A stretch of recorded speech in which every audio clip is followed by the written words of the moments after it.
Hey guys, this is Katie Dozier and Collin Moshman for CardsChat.com, and today we're going to be checking out our top tips for live poker, a guide to your first live experience. Yes, based on this excellent CardsChat article, tips for enjoying your first live experience, and we're going to look at the top 3 tips that we're selecting from this article, beginning with tip number 1, which is good etiquette.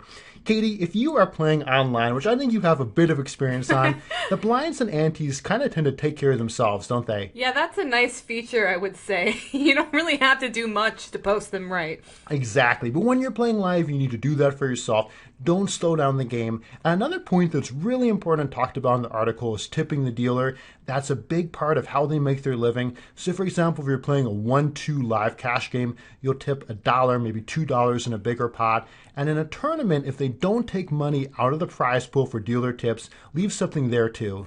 Yeah, I think also I like to think of it in terms of you are sitting at a table, so you should have good table manners. Don't show up smelling gross or put your feet on the table or anything like you could do it online and nobody would even know. Yeah, so I usually put my barefoot feet on the table. Is that No, bad? you don't. That's gross. Okay.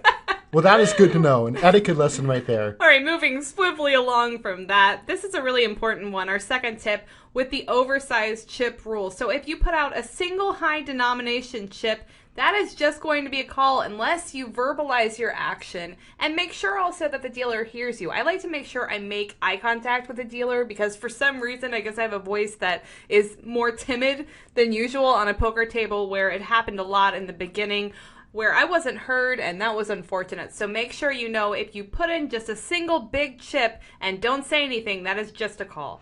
Yes, always pre-flop, always if you're facing a bet. So 200, 400 blinds, you put out a 1,000 chip pre-flop, that is just going to be a call. I have been guilty of that a number of times early in my live career, so a crucial point there.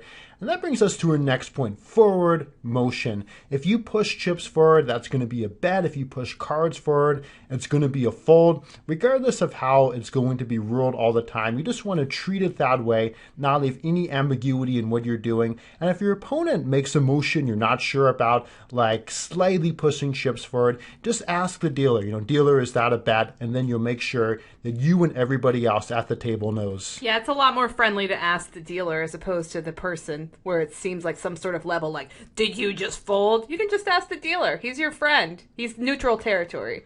Yes, yeah, absolutely. Well, did you push the cards forward? Or your eyes bleeding? Are you eating Oreos? You have a lot of reads you need to get. Just talk to the dealer. All right, and then our bonus tip number 4 is really important. Take your time and have fun. Don't allow yourself to be stressed out if you're just playing live for the first time. There are things you need to consider, but it's a super, super fun experience.